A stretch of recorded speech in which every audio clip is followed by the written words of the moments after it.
Hi friends, నేను మీ సాత్వికను. ఈరోజు చేయబోయే రెసిపీ వచ్చేసి ఉప్మా రవ్వ అండి. చాలామంది పొద్దున ఏం టిఫిన్ చేయాలి, ఎట్లా చేయాలి, ఏదైతే ఈజీగా అయిపోతుంది అనుకుంటూ ఉంటారండి. ఇప్పుడు కడాయి పెట్టుకొని 2 స్పూన్ల ఆయిల్ పోసుకొని పోపు దినుసులు ఎండుమిర్చి 2 ఎండుమిర్చి వేసుకోవాలండి. వేసుకున్న తర్వాత ఇప్పుడు కొన్ని పల్లీలు వేసుకొని కలుపుకోవాలండి. పల్లీలు వేసుకోవడం వల్ల టేస్ట్ మంచిగా ఉంటుంది. పుట్నాలు ఉంటే పుట్నాలు కూడా వేసుకోండి. ఇప్పుడు కొంచెం కరివేపాకు వేసుకొని పల్లీలు కరివేపాకు కొంచెం వేపుకోవాలండి. అట్లనే మనం ముందే కట్ చేసి పెట్టుకున్న 4 పచ్చిమిర్చి సగం ఆనియన్ వేసుకొని ఇప్పుడు కొంచెం వేపుకోవాలండి. పల్లీలు గోల్డెన్ కలర్ వచ్చేదాకా ఇవి కొంచెం ఫ్రై అయ్యేదాకా వేపుకోవాలండి. ఇప్పుడు వేపుకొని ఎసరు పెట్టుకోవాలండి. మనమైతే ముందు రవ్వ ఎసరు పెట్టుకొని వేసుకోవాలి. బాగా ఫ్రై అయ్యేదాకా వేపుకోవాలండి, గోల్డెన్ కలర్ వచ్చేదాకా. అలాగే మిర్చి ఉన్న ఆనియన్ ఫ్రై అయ్యేదాకా వేపుకోవాలండి. మనమైతే ఫస్ట్ అయితే ఎసరు పెట్టుకొని వేసుకోవాలండి. రవ్వ ఎప్పుడైనా ఎసరు పెట్టి వేసుకుంటారండి. ఇప్పుడైతే ఎసరు ఎట్లా పెట్టుకోవాలో చూద్దాం.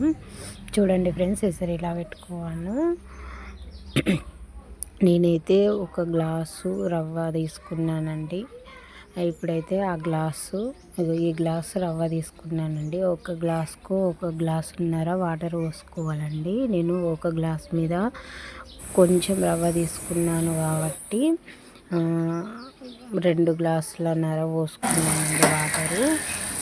2 గ్లాసుల వాటర్ పోసుకున్నాను. ఇప్పుడైతే ఎసరు పెట్టుకున్నానండి. కొంచెం ఉప్పు వేసుకున్నాను, 1 స్పూన్ ఉప్పు వేసుకున్నానండి. ఉప్పు వేసుకొని ఇప్పుడు అందులో కొంచెం రవ్వ పోసుకుంటున్నానండి. చూడండి, అలా పోసుకుంటూ ఎంబటే కలుపుకోవాలి. నాకు వీడియో తీసేవాళ్ళు లేరు కాబట్టి పోసి కలుపుతున్నానండి. మనం పోసుకుంటేనే కలుపుకోవాలండి, లేకపోతే ముద్దలు అయిపోతుంది. నాకు వీడియో తీసేవాళ్ళు లేక నేను కొద్దిసేపు ఆపి కలుపుకుంటున్నాను. ఇలా కలుపుకోవాలండి.